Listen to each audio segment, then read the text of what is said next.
থেকে গিফট প্রদান করবেন আমাদের হাটখোলা ইউনিয়ন পরিষদের চেয়ারম্যান জনাব আজিমউদ্দিন ভাইকে। জনাব আজিমউদ্দিন ভাইকে ক্লাবের পক্ষ থেকে ক্লাবের সদস্য সদস্য গ্রহণ করে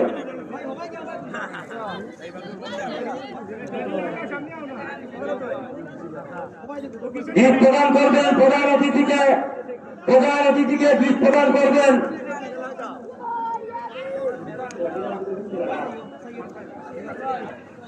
প্রধান অতিথিকে গিফট প্রদান করবেন।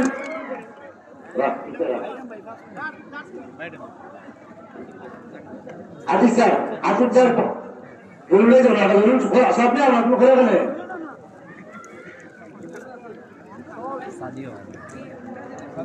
প্রধান অতিথি সাহেব গোলাম ভাই